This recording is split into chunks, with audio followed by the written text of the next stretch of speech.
সুপ্রিয় দর্শক, চলছে অগ্নিঝরা মার্চ। সকল শহীদদের প্রতি, মুক্তিযোদ্ধাদের প্রতি শ্রদ্ধা জানিয়ে শুরু করছি আপনাদের আমাদের সকলের প্রিয় আয়োজন ওয়ালটন ল্যাপটপ তারকাকথন। আপনাদের সাথে আছে আমি সুবর্ণা নওয়াদিন। আর আজ আমাদের এই চমৎকার আড্ডায় আমরা আমন্ত্রণ জানিয়েছি আমাদের দুজন ভীষণ প্রিয় মানুষকে। একজন তিনি বহু গুণে গুণান্বিতা, একদিকে তার সবচেয়ে আমার মনে হয় প্রিয় পরিচয় যেটা দিতে তিনি ভালোবাসেন, তিনি একজন সঙ্গীত শিল্পী। আর এসব কিছু ছাপিয়ে তিনি একজন কথা বন্ধু তো বটেই, এবং তিনি এবিসি রেডিওর অনুষ্ঠান প্রধান। তিনি আমাদের সবার প্রিয় গাজী শারমিন আহমেদ। সেই সাথে আমরা পেয়েছি এই সময়ের আরও একজন ভীষণ জনপ্রিয় সঙ্গীত শিল্পী, যে কিনা একটা উল্টোপাল্টা কথাবার্তা দিয়েই সবার মনের মধ্যে কেমন করে জানি জায়গা করে নিয়েছে। সে বাজে স্বভাব খ্যাত রেহান রসুল। হ্যালো, দুজনকে অনেক শুভেচ্ছা ওয়ালটন ল্যাপটপ তারকাকথনে। অনেক ধন্যবাদ। কিন্তু আমি একটা কথা বলতে চাই, আমি অনেক আমি আধা ঘন্টা কেন, আমি সারাদিন 24 ঘন্টা কথা বলতে পারবো, কারণ এটাই আমার কাজ। আমি মোটেই জনপ্রিয় সঙ্গীত শিল্পী না, মাঝেরটা ঠিক। আমি জনপ্রিয় আর যে একজন না, আপনি জনপ্রিয় সঙ্গীত শিল্পী অবশ্যই এই কারণে যে আপনি ওই যে আমি বলেছি কিন্তু যে সব থেকে আপনি যে পরিচয়টা দিতে ভালোবাসেন, এটা আমি ভালোবাসি, মানে যদি সেটা হতো তাহলে এখনো হয়নি। একটা স্বপ্ন ছিল, এই ছোট্ট একটু স্বপ্ন পূরণ হয়েছে। এই যে মানে শব্দ বিভ্রাট হয়েছে সেসব না হয় থাকুক এক পাশে, আর আরেক পাশ থেকে সেই সঙ্গীত শিল্পীর আমরা প্রথমে গান শুনতে চাই, তারপরে কথা। আসলে শব্দ বিভ্রাট না, আমি একটু লজ্জা পাচ্ছিলাম। আপনি এত বেশি বেশি সুন্দর করে বড় বড় করে বলছিলেন, তো গান কি আমরা দেখবো এখন খালি গলায় গান গাইবো কোনো কিছু ছাড়া? হ্যাঁ, প্রথমেই আমরা গান দিয়ে শুরু করবো। তার মানে বাজে সব গান গাই না, আজকে আমরা গাজী শারমিন আপনার গান শুনবো। আচ্ছা, একটু মোবাইলটা পাওয়ার খুব সুবিধা আছে। আমি রেহান একসঙ্গে গাই নাকি? হ্যাঁ, সেটা হতে পারে। হ্যাঁ চলুন গাই। শুরু। ওকে। আমি বাংলায় গান গাই, আমি বাংলার গান গাই, আমি আমার আমিকে চিরদিন এই বাংলায় খুঁজে পাই। আমি বাংলায় গান গাই, আমি বাংলার গান গাই, আমি আমার আমিকে চিরদিন এই বাংলায় খুঁজে পাই। আমি বাংলায় দেখি স্বপ্ন, আমি বাংলায় বাঁধি সুর, আমি এই বাংলার মায়া ভরা পথে হেঁটেছি এতটা দূর। বাংলায় আমার জীবন আনন্দ, বাংলা প্রাণের সুখ। আমি একবার দেখি, বারবার দেখি, দেখি বাংলার মুখ। আহা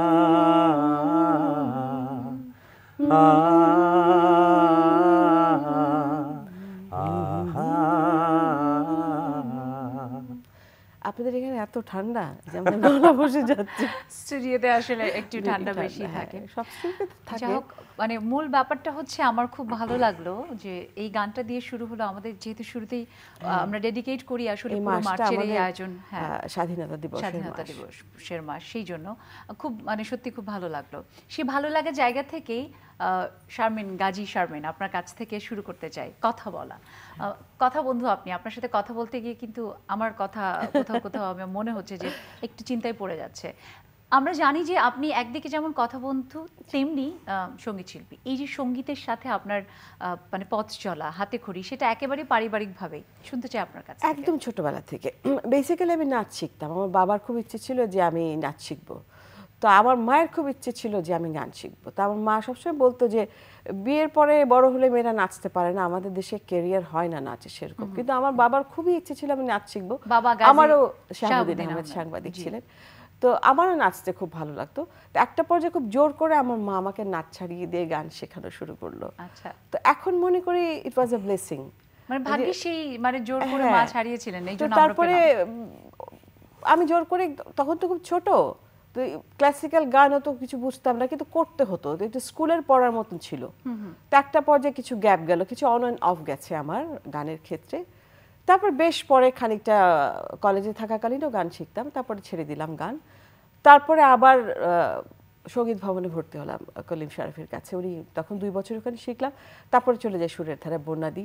তো বেসিক্যালি বলতে গেলে বন্যাদি হচ্ছে আমার মেন্টর, মানে ওনাকেই আমি গুরু এবং মানি। আমার রবীন্দ্রসঙ্গীতের প্রতি কিন্তু আপনার হ্যাঁ। ভীষণ রকমের একটা আলাদা ভালোবাসা ভালোবাসা লাগা। আছে। এবং বন্যাদি নট অনলি আমার যে গান শিখিয়েছেন তা না, উনি একটা বট গাছের মতন আমার কাছে, অনেক বিশাল একটা ছায়া নিচে মানে আছে। আমি মনে ওনার করি জায়গাটা আপনার মানে মানে তার প্রতি শ্রদ্ধা, ভালোবাসা, ভালো লাগার জায়গাটা। মানে উনি শুধু গান শেখাননি, উনি ভালো মানুষ হওয়ার মন্ত্রটাও শিখিয়েছেন। বাহ।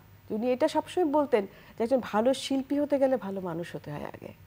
তো এটা আমি মানে খুব বিশ্বাস লালন করি। করার যে বিষয়টি, সেটি খুব চমৎকার। শুনবো আরো আপনার কাছ থেকে। রেহানের কাছে আসতে চাই।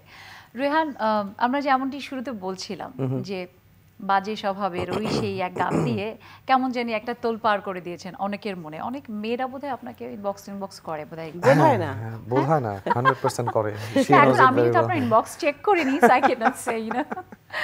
সো আমি একটু শুনতে চাই যে বাজে স্বভাবের পার্ট 2 এসেছে এবং সেটা লিরিক্যাল ভিডিও আপনি করেছেন। একটু শুনতে চাই সেই সম্পর্কে। সেই সম্পর্কে যদি বলি, আসলে মানে বাজে স্বভাব নিয়ে আমার কাজ করার মূল কারণটা কি, যেটা বললেন না যে একটু আগে, যে একটু উল্টাপাল্টা ধরনের একটা ব্যাপার। তো আমি যখন দেখলাম যে মেজরিটি উল্টাপাল্টার ভেতরে আছে, লেটস টক অ্যাবাউট ইট। তো ওই জন্যই আমি এটা দিয়ে শুরু করা, যে আমাদের চারিদিকে এত বাজে স্বভাব আছে, কিন্তু সেটা নিয়ে সবাই উপর থেকে খুব বিনয় দেখায়, আসল কথাটা কেউ বলতে চায় না। তাই ভাবলাম গানের ছলে বলে দিই। আশা করছি না, কিন্তু সেখানে কথাগুলো কিন্তু সত্যি মানে ভীষণ আমাদের জীবনের কথা। এবং ওর লেখা, সুর এবং লেখা কিন্তু ওর। আর আমরা জানি যে সম্প্রতি আপনার খুব মানে একটি গান যেটি সবার মধ্যে খুব আলাদা রকমের সাড়া জাগিয়েছে, রবীন্দ্রনাথের, যে গানটি অনেকবার আগে গেয়েছেন অনেক শিল্পী। তো আপনার এই গানটি আবার আরেকবার সবার মধ্যে ভালো লাগা, ভালোবাসার জন্ম দিয়েছে, সোনার হরিণ চাই। আমরা সবাই কিন্তু কোনো না কোনো ভাবে সোনার হরিণের পেছনেই ছুটি। চলুন না দর্শকদের নিয়ে দেখে আসি সেই গানের অংশ বিশেষ। সুপ্রিয় দর্শক, চলুন আমরা গাজী শামীন আহমেদের চমৎকার একটি গান দেখে আসি। বাহ, খুব চমৎকার। মানে ভিডিওটিতে আমার 2-3টি বিষয় আমার কাছে খুব ভালো লেগেছে। একটি হচ্ছে যে দুটি প্রজন্মকে দেখা হয়েছে না, দুই প্রজন্ম তাদের মতো করে দেখাতে চাচ্ছে। I was looking back my childhood, মানে আমার ছোটবেলা। আমরা আসলে এক ভাই এক বোন, মানে এখানে যেসব অ্যাক্টিভিটিস গুলো দেখানো হচ্ছিল, মানে সেটা ছিল আমার ছোটবেলা। বাহ, অসাধারণ। সেই সাথে আমার খুব লোভ হচ্ছিল ওই যে মেলে দেওয়া আচারগুলো, ভীষণ, মানে যেটি আজকাল আসলে একটু কম দেখা যায়, কিন্তু আপনার সেই গানের মধ্য দিয়ে আরেকবার মানে আমি যা যা করতাম সেটা এখানে দেখানো হয়েছে। আপনার সেই স্মৃতির ভাই যা মানে বাংলাদেশের মানুষের মনে ইতিমধ্যে তার কাজের মধ্য দিয়ে ভীষণ মানে ক্রিয়েটিভ, সব এত এত চমৎকার সব কাজের মধ্যে দিয়ে জায়গা করে নিয়েছেন। তিনি সবার প্রিয় গাজী শুভ্র। আপনার ভাই বোনের যে খুনসুটি, সেই ব্যাপারগুলো খানিকটা না ছিল। হ্যাঁ, তখন খুব দুই ভাই বোনে খুব মারপিট হতো, আমরা পিঠাপিঠি তো, কিন্তু এখন তো আর হয় না সেটা। মানে খুবই মনে হলে অবাক লাগে। বা মানে একদম এখন তো বন্ধু নিশ্চয়ই অনেক বেশি।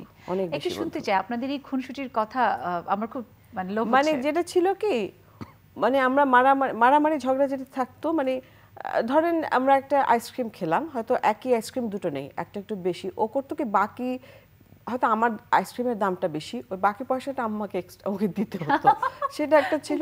আর একটা ছিল যে কে, হয়তো ও আমাকে একটা কিল মার বা আমি ওকে একটা মারলাম বা কান মুলে দিলাম, লাস্ট মারটা কে দিবে সেটার জন্য এমন হতো যে 2 দিন ওর সাথে আমার দেখা হয়নি, আমি লুকিয়েছিলাম বা কিছু, বা ও লুকিয়েছিল, শেষ মারটা কে দিবে সেটা নিয়ে একটা মানে প্রতিযোগিতা চলতো আর কি। বাহ, খুব মানে ভাই বোনের আসলে এই যে মধুর খুনসুটিগুলো, এগুলো অন্যরকম। আমি শুনে সত্যি ভীষণভাবে শিহরিত হলাম।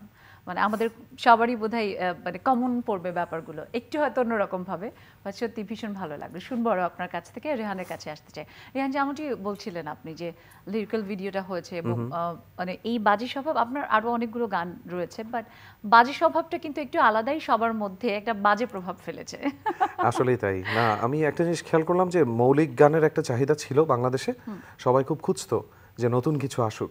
তো সেই তৃষ্ণাটা মেটাতে পেরেছি বলেই বোধহয় মানুষ গানটাকে আপন করেছে আর কি। এবং সুরটার মধ্যে কিন্তু ওই আপন আপন একটা ওই মাদকতাটা ছিল বলেই মানুষ ওই মাদকতাটা নিয়েছে। এবং মানে মূল ব্যাপার হচ্ছে, আসলে আমার কাছে গান হচ্ছে শ্রোতার ভাষা, শ্রোতার চিন্তা। সেই শ্রোতার চিন্তাটাকে যদি আমি সুন্দর মতন তুলে নিয়ে আসতে পারি, তাহলে আসলে ভিউ যতই হোক, গানের সেটাও ভিন্ন কথা। কোয়ালিটিটাকে ভিন্ন করে তোলে আর কি ব্যাপারটা।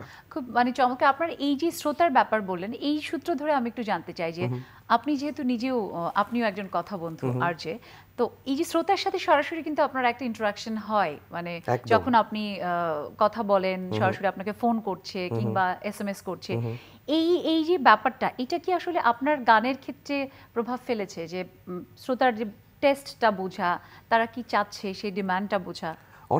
অনেকটা সত্যি কথা বলতে তাদের মানসিকতাটা বুঝতে পারার জন্য আসলে রেডিও প্ল্যাটফর্মের চেয়ে বড় কোনো প্ল্যাটফর্ম নেই। অ্যান্ড সেকেন্ডলি গানের যে ব্যাপারটা, গানের সাথে সংযুক্ত থাকার জন্যই আমার এই রেডিও প্রফেশনে আসা, যেটা গাজী শারমিন আহমেদের কারণে অ্যাকচুয়ালি আমার এনহ্যান্স হয়। আবার আমি মানে একটু ফ্রাস্ট্রেটেড ছিলাম গানটা নিয়ে, যে থাক গান করছি কোনো রকমে এক পাশে আছে, কিন্তু পরবর্তীতে আমরা একটা অনুষ্ঠান শুরু করি প্রতি শুক্রবার রাতে তারারামপাম নামে। তো সেখান থেকে আমার গানের প্র্যাকটিস করা আবারও শুরু হয়, এবং শি ইজ দ্য লেডি যে কিনা আমাকে বারবার বলতো যে স্টিক টু ইট, তুমি গান গাইতে থাকো, গান গাইতে থাকো, গান গাইতে থাকো, যেটা মানে আপনার সেই আপুর বাজে গানটাকে স্বভাব আরো ছিল আর কি, একবার আমাকে এটা বারবার বলা। তা আমি ওকে সবসময় বলতাম যে বড় বর্ন সিঙ্গার, তুমি এটাতে ফোকাস করা, এত ফ্রাস্ট্রেটেড হবার কিছু না, দেবে ঠিকই একসময় ক্লিক করবে। জি। তো অ্যাকচুয়ালি আমরা দুজনে খুব গান ভালোবাসি, রাইট। তো আমি সবসময় চিন্তা করতাম যে রেডিওতে একটা এরকম ধরনের একটা ইউনিক কিছু করা যায় কিনা, তারারামপাম যেটা একটা মিউজিক্যাল গেম শো এখনো চলছে এবং অনেক জনপ্রিয় আমাদের এই অনুষ্ঠানটা। এই সূত্র তো ওইখান ধরেই থেকে উঠে তাহলে আসে আপনার কাছে আমাদের আসি গান। যে আপনি একটি রেডিওর অনুষ্ঠান প্রধান। এখন কিন্তু আসলে রেডিওতে মানে এফএম রেডিওগুলো একটা আলাদা, বিশেষ করে আমাদের যারা টিনেজার তাদের মধ্যে কিন্তু একটা আলাদা প্রভাব রয়েছে। তারা চলতে ফিরতে, গাড়িতে, বাসে, সবখানে মানে খুব কানেক্টেড থাকে শুনে। সেই জায়গায় চ্যালেঞ্জও কিন্তু একটা বড়, যে তাদেরকে আসলে তাদের টেস্ট বুঝে তাদের সাথে তাদের পছন্দ মতো গান প্লে করা, প্রোগ্রামগুলোকে সাজানো, কিভাবে আসলে আপনি সব মানে পুরো ব্যাপারটা করেন? বেসিক্যালি আমি আসলে মনে করি কি, আমি বড়ই হইনি, আমার এখনো মনে অফিস থেকে বাসায় গেলে যে আমি স্কুল থেকে বাড়ি ফিরছি। তো এই মানসিকতাটা আমার রয়ে গেছে এখনো, যে বয়স বাড়লে মনের বয়স আমার বাড়েনি, যে কারণে আমি এখনকার এই প্রজন্মের, কিন্তু আপনার বয়স কত বেড়েছে আমার খুব, না এটা তো বলা যাবে না, একদম এটা বলা যাবে না, কেউ বলবে না আপনাকে যে বয়স বেড়েছে বা এরকম কোনো কিছু। না, কিন্তু আমি এই কারণে এই প্রজন্মের ছেলে মেয়ে যারা আছে, আমি তাদের মানে তাদের চিন্তা, তারা যেটা চাইছে বা কি ভালোবাসে, এগুলো খুব ইজিলি বুঝতে পারি। হ্যাঁ, এগুলো খুব সহজে বুঝতে পারি, মানে আমার সাথে খুব ভালো ইন্টারাকশন হয় এদেরকে। তার আমি সবসময় চোখ কান খুব খোলা রাখি, আমি প্রচুর বই পড়ি, প্রচুর মুভি দেখি, তো সব এগুলি আসলে করতে হলে, না করলে তো বুঝতে পারবো না। এবং আসলে যারা সৃজনশীল মানুষ তারা কিন্তু সবসময় সেই মানে নতুন কিছু সৃজন করার জন্যই মানে মনের প্রাণে সারাক্ষণ সেটার সাথেই থাকে। আমরা অনেক কথা শুনছি, তবে শিল্পীরা থাকতে আমার মনে হয় যে কথার থেকে গান হয় ভালো, কিন্তু তারা আবার আসলে কথা বন্ধু, তো এই জন্য কথা হয়ে যাচ্ছে। চলুন, দর্শকদেরও অনেক মনে হয় এটা ভালো লাগবে, আপনার একটি গান প্লে করতে চাই। সুপ্রিয় দর্শক, চলুন আমরা দেখি রেহান রাসূলের একটা চমৎকার গান। সুপ্রিয় দর্শক, আমরা দেখছিলাম রেহান রাসূলের ফেরাতে পারিনি গানটি, চমৎকার অংশ, নিশ্চয়ই ভালো লেগেছে গানটি। দেখলাম যে আমাদের সবার এই সময়ের খুব মানে প্রিয় মডেল অভিনেত্রী মেহজাবিন এবং নিশো আছে সেখানে, এবং একটি বোধহয় নাটকে ব্যবহার হয়েছে। হ্যাঁ, এটা একটা নাটকেই ব্যবহার হয়েছে। আসলে মূলত যখন গানটার আমার কাছে আসে, তখন আমি গানটার অফারটা পাই নাভেদ পারভেজের কাছ থেকে, যার সুর আর কি গানটা, এবং মনজুর মাহমুদ ভাই এটা লিরিক্সটা লেখেন। তো আমি লিটারালি জানতাম না গানটা কোন নাটকে কোন মডেলের উপরে পিকচারাইজড হবে। I just loved the song and sang it। আমার গান ভালো লাগলে আমি গেয়ে ফেলি আর কি। এবং সত্যি মানে গানটি ভালো লাগার, এবং আমরা জানি যে আপনি রংপুরে বেড়ে উঠেছেন, এবং রংপুরে না ভুল, আচ্ছা, তাহলে আমি বাড়ি বরিশাল, ঢাকায় বেড়ে উঠেছি, এবং আমি 100% বরিশালে বলতে পারেন না যদি চাই না। আমি বরিশাল বলতে আছেন আপনি, আপনি বরিশালের, আপনি ভুল বলতে আছিলেন, বাড়ি বরিশাল। কেউ একজন বলেছে আপনি বোধহয় রংপুরে। সে ভুল বলেছে, তার কানে কানে আরো অনেক কথা বলার দরকার আমার। সে রংপুর হলেও আমার সাথে একটা সম্পর্ক থাকতো, বরিশালে হয়েও কিন্তু আমার সাথে একটা সম্পর্ক হয়েছে, মোর শ্বশুর বাড়ি বরিশাল। ও হেইয়া, আমার নানা বাড়ি বেশি হয়ে যাচ্ছে, তাই না? খুব মানে তাহলে আমরা এক সূত্রে গাঁথলাম কোন রকম। আমি আরো কিন্তু প্রায় বরিশালের ভাষায় কথা বলি। অ্যাবসলিউটলি। খুব আজকে মানে সেইটা হলো, সাধারণত আমি এরকম আমার নিজের জায়গা থেকে ভাঙি না, আজকে কিন্তু এর আগেও হয়েছিল, রেহান যেদিন ছিল। এই নিয়ে সত্যি খুব ভালো লাগলো, চমৎকার মিষ্টি একটা আড্ডা, কিন্তু মনে হচ্ছে খুব মানে শেষ হইয়াও হইলো না, তাড়াতাড়ি। হ্যাঁ, খুব ভালো লাগলো, নিশ্চয়ই আবার কথা হবে। আপনারা খুব চমৎকার গান করবেন, আমরা সেই প্রতীক্ষায় রইলাম। সবসময় ভালো থাকবেন। ধন্যবাদ। আবার অনেক ধন্যবাদ চ্যানেল পরিবারের পক্ষ থেকে। সুপ্রিয় দর্শক, এই ছিল আমাদের আজকের ওয়ালটন ল্যাপটপ তারকা কথার আয়োজন। নিশ্চয়ই ভালো লেগেছে। আগামীকাল আবার হাজির হয়ে যাব নতুন অতিথিকে সঙ্গে নিয়ে। সে পর্যন্ত সবাই ভালো থাকবেন, সুস্থ সুন্দর থাকবেন, আর থাকবেন চ্যানেল আয়ের সব আয়োজনের সাথে।